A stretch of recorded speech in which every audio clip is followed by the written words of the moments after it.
We are back with chapter 5 of Happy Times in Noisy Village. And chapter 5 is called Olaf Has a Loose Tooth.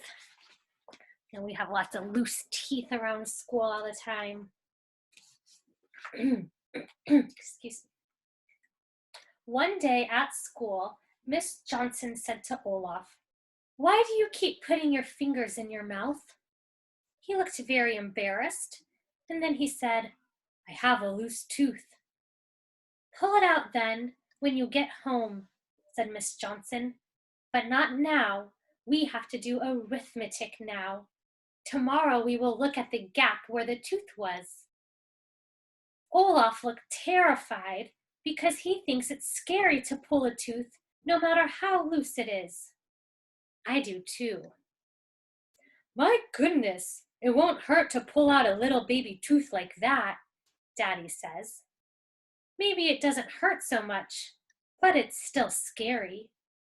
Daddy gives us $10 for every tooth he pulls out. Of course, he only pulls out the ones that are loose, but that's quite enough because I think you almost always have a loose tooth. Bill isn't a bit afraid of pulling out his teeth, so he really shouldn't get $10 when he pulls one. He just puts a heavy thread around the tooth, gives it a jerk, and the tooth is out. Daddy gives Bill $10 anyway because he is so brave. But Olaf, poor thing, is more scared than I am of pulling teeth. He let us all feel his loose tooth when we were walking home from school. It was really loose. "I can jerk that out for you in no time," Bill said. "You are not jerking out anything," said Olaf. He hung his head all the way home and hardly said a word. "Don't feel sad because you have a loose tooth," I said. "It's really nothing." I said this because it was Olaf's tooth and not mine. It's only when you have a loose tooth yourself that it's scary. "I know," said Carl. "When we get home, you can tie a piece of strong thread around the tooth, and we'll tie the other end to the fence. I'll heat an iron skewer until it's red hot and swish it back and forth right in front of your nose. Then you'll be so scared that you'll jump backward and the tooth will pop out."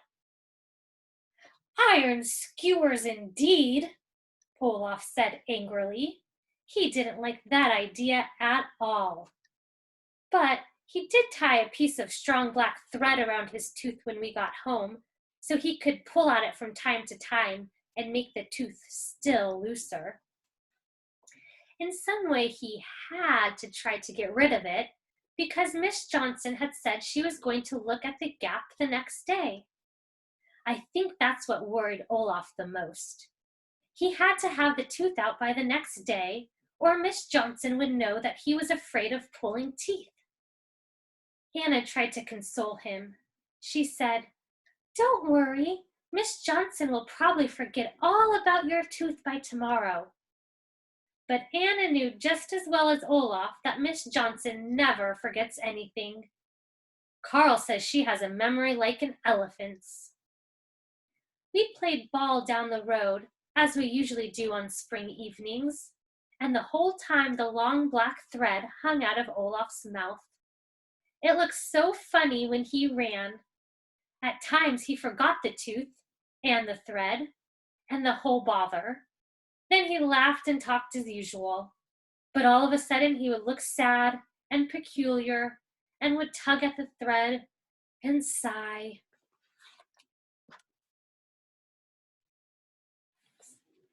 Here's Olaf, the thread hanging out of his mouth. "It's crazy. It's only fastened by a thin little piece of skin. For goodness sakes, pull it out," one of us would say. Olaf shuddered when he heard this. It's the last little piece of skin that's the worst. When we got tired of playing ball, we went up to grandfather's and told him that Olaf had a loose tooth. "He has to pull it out tonight," said Carl, "because Miss Johnson wants to see the gap tomorrow." Olaf almost started to cry when Carl said that. My, oh my, said Grandfather. Speaking of teeth, I remember when I was a little boy. Yes, Grandfather, tell about what happened when you were a little boy, Anna said, and climbed up in his lap. The grandfather said that when he was a little boy, he had a terrible toothache for a whole month, until finally he went to the blacksmith to have the tooth pulled. There were no dentists where he lived. The blacksmith took a big pair of pliers and pulled out Grandfather's tooth, and it hurt terribly. But after Grandfather went home, he got an awful toothache again because the blacksmith had pulled the wrong tooth. Grandfather then had a toothache for another month, but he didn't dare go back to the blacksmith because it hurt so to have big molars pulled with a pair of pliers. But finally, the tooth ached so badly that he had to go back. That time the blacksmith pulled the right tooth, but he almost lifted Grandfather out of the chair to do it because the tooth had such big roots and was so hard to get out. Poor Grandfather, said Olaf. I think that Olaf thought his own tooth was just as terrible to get out, although it didn't have any roots at all.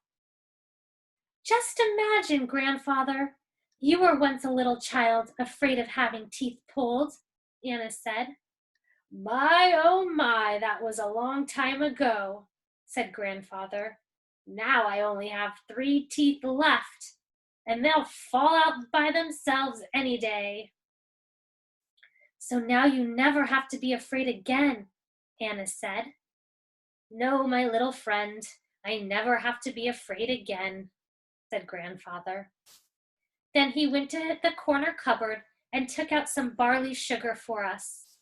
He gave us each a piece and said, You shouldn't eat barley sugar. It'll give you a toothache. My, oh my. Then we said goodnight to Grandfather and left. Well, how about your tooth? Carl said. Is it going to sit there until you get as old as Grandfather? Olaf got mad, and I don't blame him. Is it in your way? He said. After all, it's my tooth, isn't it? Yes, but when are you going to pull it out? Said Britta. Olaf tugged a little at the thread and said, Tomorrow morning, maybe. Then he ran home, and Carl said, I feel sorry for Olaf. I know what I'll do. When he has gone to sleep, I'm going to climb into his room and pull his tooth for him. But do you really think you could do that? We said. Of course, he said. Carl Eriksson, DDS, extracts teeth under complete anesthesia. Then we said we wanted to come along and look. So we all ran up to Carl's and Bill's room and waited. We heard Olaf fussing around with something in his room at the other side of the linden tree. Finally, Carl called, Aren't you going to bed soon, Olaf? Go to bed yourself, Olaf said. Bill and I are already in bed, Carl replied. We giggled quietly because they were only lying on top of their beds and still had their clothes on. Aren't you sleepy, Olaf? Called Bill after a while. Yes, but you're making so much noise that I can't sleep, said Olaf. So we thought he must have gone to bed by then.